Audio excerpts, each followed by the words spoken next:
sabi ko sarili ko, Lord, napuri ako na huwag niyo akong pabayaan na huling-hiling ako umamatay na. Siyempre ni Jerusalem yun. Gusto ko sa makita habang lumalaki. Sobrang tuwa ako sa kanya kasi bibo siyang bata. Si Elena ganun din.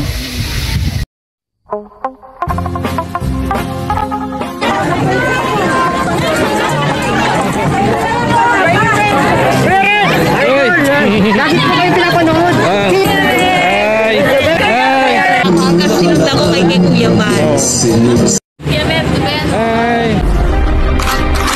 Arad Movino na taga San Mateo Rizal, isang dating militar na tumutulong literal sa panahon ng pandemya. Inuna siyang nakilala, hanggang ngayon nasa kalingap na siya kasama. Sa kanyang mga plano walang makakahadlang na baguhin ang buhay ng mga tao nahihirap. Yan, good morning po. Kakagising lang natin at puntahan natin si Paring Brooks. Bisitahin natin kung anong sitwasyon sa kanya ngayong umaga. Dahil kagabi medyo nag-normal na siya. Ngayong umaga, bisitahin natin. Tara po, samahan niyo ako.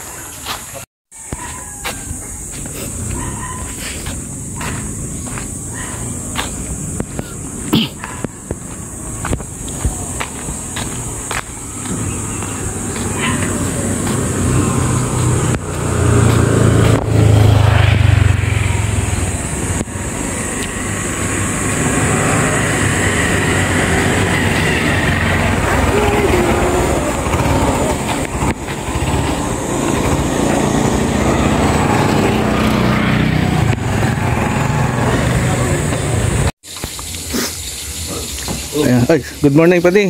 Ay, sorry. Kumusta? Kumusta, Padi? Okay na. Medyo ano lang naman. Na inom ng gamot, medyo kumalma yung dibdib natin. Pero kagabi talagang ayaw humupa, ayaw kumalma, kaya patit na ako sa hospital. Gulat nga ako, bigla kang sumakay. Ayaw humupa ay. Ano naramdaman mo nun, Padi? Para nung nakaupo ako dun sa harapan ng sa live ko, parang mahimatay ako. Kaya ako tumayo para puntahan kayo dito. Magpapalit ako sa tricycle. Sabi ko positive, kumaga delikado. Kung kakayanin ko, ang iniisip ko naman, paano hating gabi, hindi humupa, mahirap na wala na kayo, hindi na mag-isa. Siyempre pukul yung first time ko yung mangyaring ganun. Pero sa totoo lang, doon ako nagulat. Doon nagsimula yung yung tumas yung dugo ko, yung pinalo ako ni niya pa. Kasi nabastusan ako doon sa ginawa niya. Dahil yung live ko na yan, nakasit up na yun in 30 minutes. Tapos tama dumating siya. Di ko alam kung ano pakay niya. Hindi naman sinasabi sa akin. Sabi ko lang, sa loob na tayo. Sakto naman cellphone ko, kinuha ko ng live, pa-live na palamatic pala yun. Tapos sabi siya, huwag daw ako mag-live. Pwede ko naman siyang kausapin yung cellphone ko, iwan ko dito. Punta kami doon kung ano yung pakay niya. Kaso lang, yung nangyari yung hindi ko inasahan. Kaya nabastusan ako. Ang dami ko nang sinabi sa kanya. Naalala ko yung sinabi ng dalawang ate ko na hindi niya nirespeto. Yung nakatang nasa isip ko. So yun yung kinasama ng loob mo? Oo. At doon nanikip yung dibdib mo? Wala pa, pa lang, yung parang tumataas pa lang yung yung pakiramdam ko, parang pero di ko pinapansin muna pero nagtuloy-tuloy, hindi siya nababa yung sa puso ko, lakas ng kabog, gano'n pala yun. Parang pabigat ng pabigat. Pinakayanan ko yun yung habang nagbabasa ako ng ng comment yun sa pero hindi naman sa comment nagsimula, tsaka ano, wala bang problema dun sa negatibong komento nila. Kahit binabasa ko pa yun. Yun talaga, sabi ko sa kanya, ako ulit disiplina sa'yo. Sumusobra na baga. Kaya nung hindi ko na kaya, tumayo na ako doon. Nagpatid na ako sa inyo, kaya ako na mismo sumakay sa tricycle para kaya pa naman. Nung tayo umalis na, nakaganon ako, yung mukha ko nakataas baga, tapos nakanganga ako para makahinga. Yun ang pala, ano. Inisip ko agad si Magina.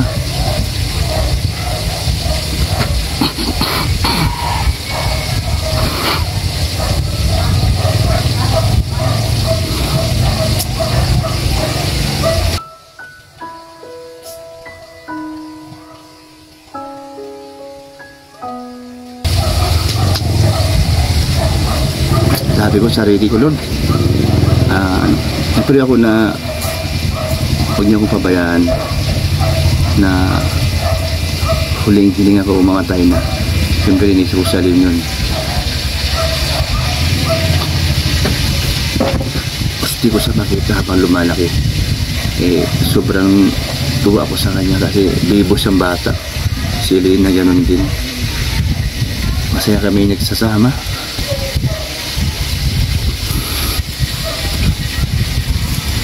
Ay, ayaw nga bang tumatakbo tayo? Sabi ko, burahin mo ako, sabi ko. So, kaya naman. Kaya lang, baka mamaya biglang, di ko alam kung may sakit sa puso ako. Baka baga, bigla na lang tayong pang-collapse. Hindi na tayo makabangon, hindi na tayo magising. Pero siyempre, yung pa rin. Alam ko naman na powerful si Lord. Hanggang yun, hindi ko talaga maano si Elaine. Hindi pa ako nagpaalam kay Elaine noon umalis na yun ang mayroon kong naninigipid ko, dibdib ko. Alam ko na mag-alala. Nag-alala nga siya pagdating ko. Umiyak din daw pare. Umiyak daw sabi ni Lord. Ganun pala, no? Pag may biglang ganung sitwasyon, hindi mo alam. Pero hindi ko lang pag-asa. Lord pa rin ang una-una kong tinawag. Sabi ko pa sa sarili ko bang kahit mabilis ang takbo natin, pero yung hininga ko, yung pasigip ang pakaramdam mo talaga. Kasi first time ko nga yung ayoko naman na lumala. Kailangan kong papunta ka ng kasi yung dugo ko inaano ko. Pero dito, hindi pa naman umakyat yung yung sakit. Kasi pag dito umakyat na, yun ang inaalala ko, baka mamaya pumutok yung ugat. So buti di sa dibdib lang. Kasi hindi ko naman alam kung may sakit sa puso, hindi mo ako nagpapacheck up. Kaya punong-puno ng yung masikip pa. Habol yung hininga ko. Tapos layaw naisip si Elaine yung dalaga. Si Elaine na kung paano kami nagsama na magandang bahay. Parang naalala ko tuloy si Michael na pagkatapos ng paggawa ng bahay niya, bigla siyang naglaho. Sabi ko, Lord, huwag naman sanang ganun. Kasi para bang, di ba yung meron kang binigay na award, tapos may kapalit pala. Kukunin ka na pa. Huwag naman, Lord, sabi ko ganun.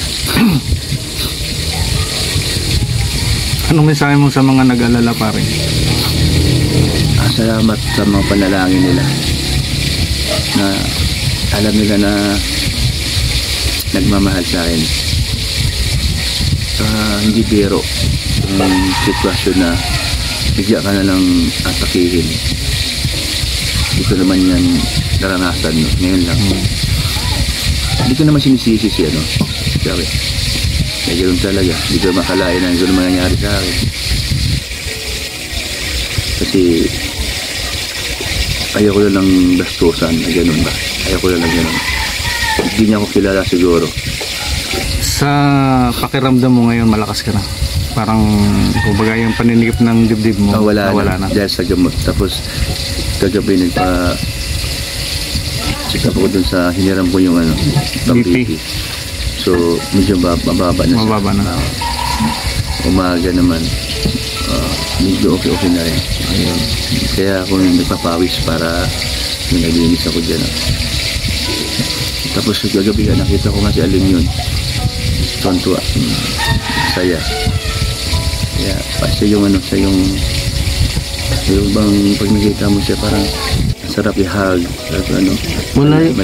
Wala siyang malay kung anong nangyari sa'yo. Malay. Kaya nga kumbaga, kung natuluyan mo ako nun, nawawa din siya. Hanap siya ng papa niya na wala. Hindi niya alam na wala na. Kaya din yung Lord, tingin ko sa mga nanalangin na nagmamahal. Ay Kuya Brooks, salamat sa inyo. Yung Kalingap. walang ano man yung pare. Salamat sa inyo mga kapatid. Okay. Kaya lahat, salamat sa inyo na hindi niyo ako pinabayaan at nakasuporta kayo. Okay. Ayun mga Kalingap. Salamat sa patuloy yung pagsuporta sa Team Brooks at sa akin, no? Salamat. Basta maasahan nyo mga Kalingap pagdating sa ating trabaho. Diyan tayo babawi parati. Ito nga nangyari kagabi, hindi ko may inasahan yun. Kaya wala na po yun. Hindi mo na ako marunong magtalim ng sama na loob sa mga kapatid ko at sa ibang tao. Ayan mga Kalingap, salamat po. Good luck po sa inyo at God bless po sa inyo.